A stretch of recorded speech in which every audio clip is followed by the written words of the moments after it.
पीछे कमाई, ऊंच नीच हिसाब, हम पूछत बानी दिल का जवाब।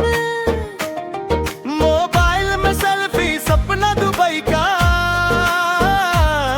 साधारण देवर से काहे दूरी बनाई का। मुखड़ा कोड़ा है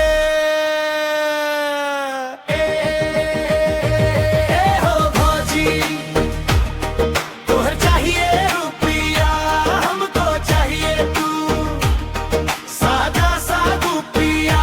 बड़ा कमाई कहाँ से आ जाए, बोलना भौजी बाबा जी से पूछ के आ जाए।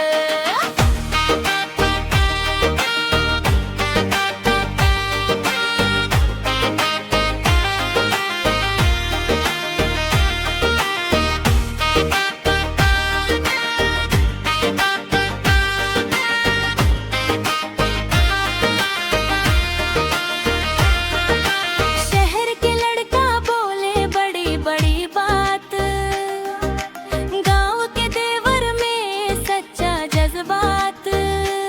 सोना चांदी सब माटी हो जाए, जब दिल के मोल न कोई चुकाई।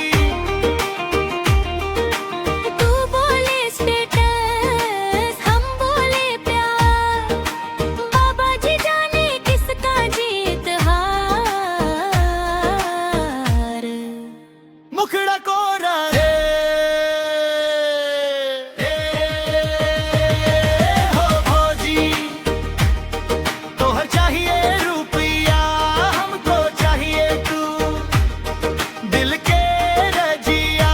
बड़ा कमाई कहाँ से आ जाए, बोलना भौजी बाबा जी से पूछ के आ जाए।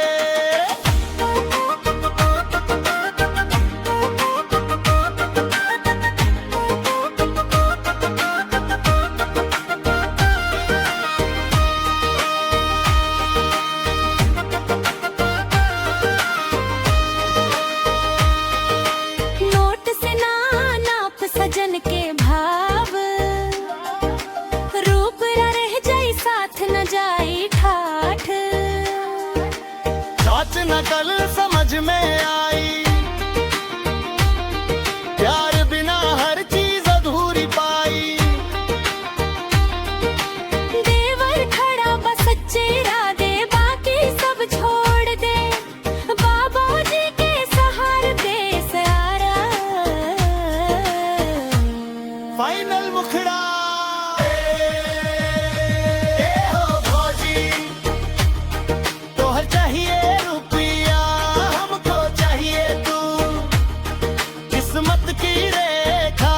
बड़ा कमाई कहाँ से आ जाए, बोलना भौजी बाबा जी सबके आ जाए।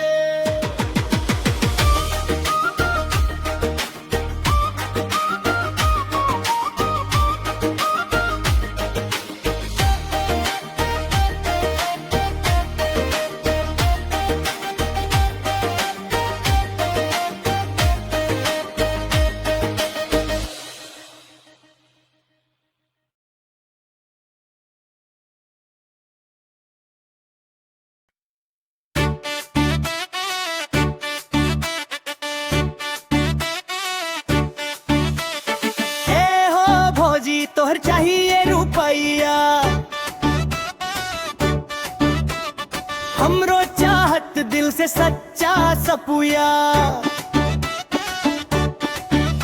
तू पूछे कमाई ऊंच नीच हिसाब, हम पूछत बानी दिल का जवाब। मोबाइल में सेल्फी सपना दुबई का, साधारण देवर से काहे दूरी बनाई का।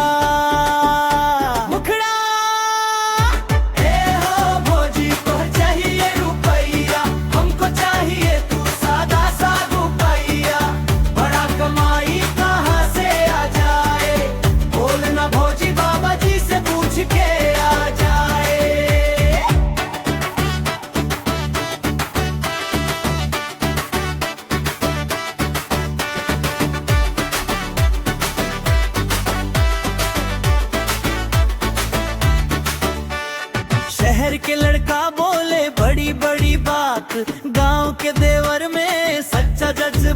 वापस